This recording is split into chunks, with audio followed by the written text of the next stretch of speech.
O princípio de Arquimedes é o último dos princípios que nós estudamos na hidrostática. O primeiro foi o princípio de Stephen, depois o princípio de Pascal, e agora o princípio de Arquimedes. Segundo o princípio de Arquimedes, em todo o corpo imerso em um fluido, e quando a gente fala fluido, isso inclui os gases e os líquidos, aparecerá uma força vertical para cima com intensidade igual ao peso do líquido deslocado. Então, o que ele quer dizer com isso? Toda vez que você colocar o corpo em um fluido, no exemplo que eu coloquei aqui, eu coloquei como se fosse água, mas poderia ser um gás, o ar, enfim, qualquer fluido, tá? Eu entendo que sobre qualquer corpo que está na Terra, existe uma força vertical para baixo, nós já estudamos anteriormente, chamada de força peso. Toda vez que você tiver, exatamente, um corpo imerso, vai aparecer sobre ele uma força que nós chamamos ela de empuxo. Essa força vai ser vertical para cima. Tá aqui. Esse daqui é o meu empuxo. E a intensidade desse cara, a intensidade desse empuxo, sempre vai ser o peso do líquido deslocado. Então, para você começar a estudar empuxo, a primeira coisa que nós colocamos, 3 situações para que você entenda ou lembre qual a relação que existe entre as densidades. Então, primeira situação, eu tenho um corpo aqui que nós falamos que ele flutua. Se o corpo flutua, automaticamente a flutuação ocorre. Por quê? Porque a densidade do fluido, nesse caso, é maior que a densidade do corpo. Ou seja, o corpo tem uma densidade menor. Por isso ele flutua. Quando isso ocorre, apenas uma pequena parte do líquido foi deslocada comparada ao corpo. Essa fração aqui, que deslocou-se do líquido, simboliza para a gente um volume de líquido deslocado, logo, onde tem corpo não tem fluido, né? Onde entrou o corpo, saiu o fluido. Então nós temos um volume de líquido que foi deslocado ao imergir o corpo. Nesse caso, o volume de líquido deslocado é menor do que o volume total do corpo, porque uma parte do corpo ainda está do lado de fora. Se eu colocar um corpo e ele não tocar o fundo e nem a parte de cima, dizemos que esse sistema está em equilíbrio. Isso ocorre, geralmente, quando a densidade do fluido e a densidade do corpo são iguais ou muito próximas. Nesse caso, todo o corpo ficou mergulhado.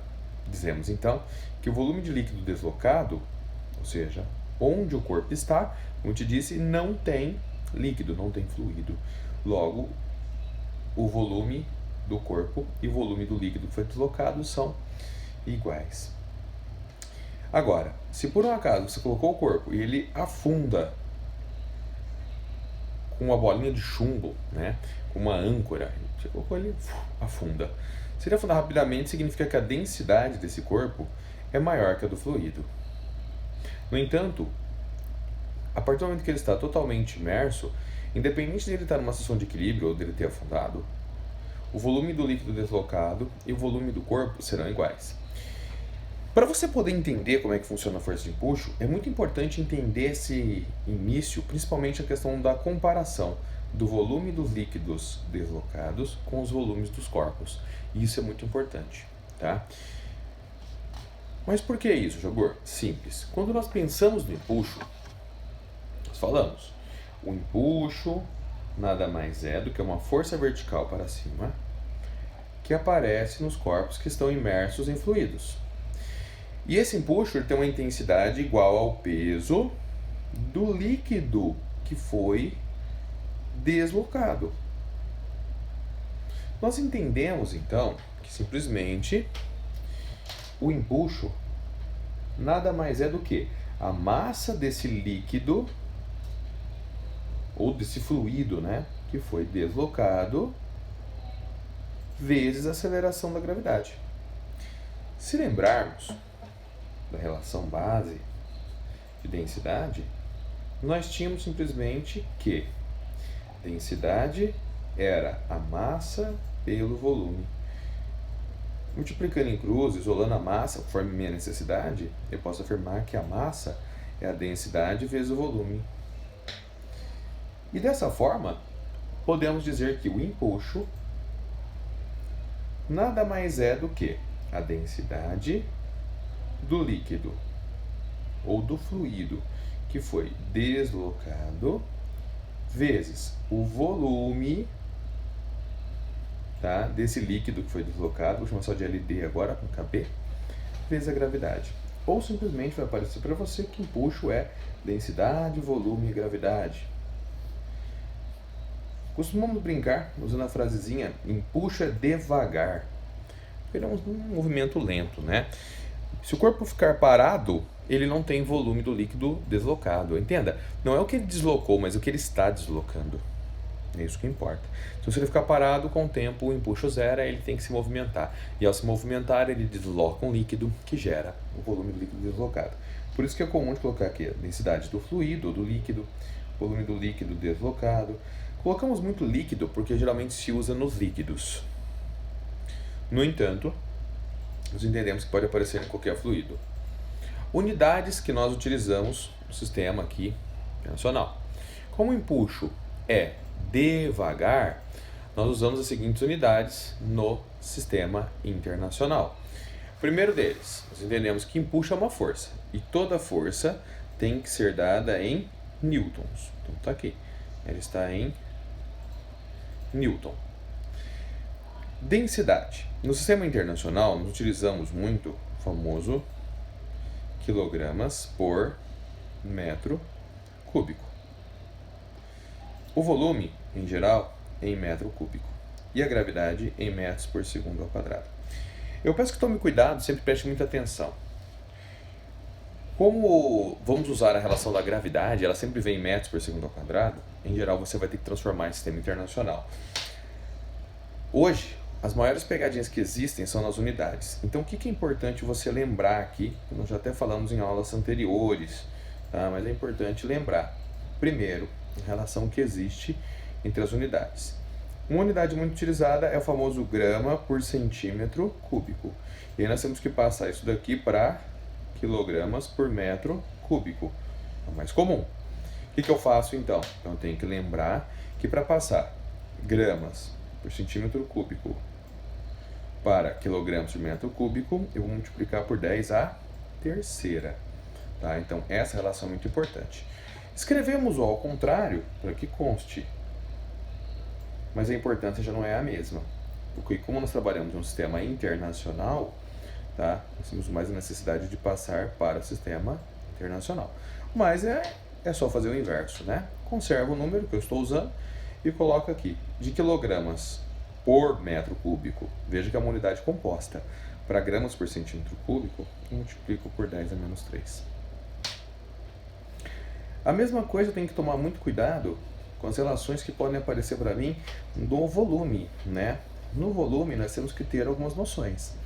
Primeiro delas, eu tenho que saber que 1 centímetro cúbico passando para metro cúbico, conserva o número 1 e multiplica pela potência 10 elevado a menos 3. E talvez alguns falem, Jabur, mas ali você fez o contrário. Sim, porque é uma unidade composta. Gramas por centímetro cúbico, é um divisor. Ele sobe com o sinal invertido. Tá? Toda uma função. E se eu quiser passar agora, Jabur? Só fazendo uma pequena correção. 10 a menos 3, não. Cada casa contra 3. Então, de centímetro cúbico para metro cúbico é 10 a menos 6. O inverso é importante? Nem tanto. É mais importante você saber que 1 litro é igual a 1 decímetro cúbico. Isso é muito importante. Você vai precisar usar bastante. E aí, consequentemente, se você precisar passar para metro cúbico, você tem que lembrar que 1 litro é igual, conserva o número, passando para metro cúbico, que é o sistema internacional, onde você vai ter mais necessidade, tá? Eu vou multiplicar por 10 elevado a menos 3. Como se eu passasse decímetro cúbico para metro cúbico. Para quem tem mais dificuldade em unidades, eu sempre gosto de lembrar as duas reguinhas, certo? Se você não estudou elas, volta nas aulas, dá uma olhadinha. Mas nesse caso, as reguinhas principais são a reguinha da massa, cuja base é gramas. E você tem 3 casinhas para a esquerda, 3 casinhas para a direita. Todas elas baseadas em gramas. Seria o radical. Quais são os submúltiplos? Então, para a direita, eu tenho aqui 10, 100, 1000. Decigramas, centigramas, miligramas. Para a direita, eu tenho decagramas, hectogramas, quilogramas. Dá para você olhar para a esquerda, conta casas negativas, para a direita, casas positivas. Se você precisar fazer a mesma coisa agora para a relação cúbica, você tem aqui o metro cúbico. E aí você vai botar 1, 2, 3, 1, 2, 3, todas elas com o mesmo radical, metro cúbico. E aí você vai contar exatamente a mesma coisa.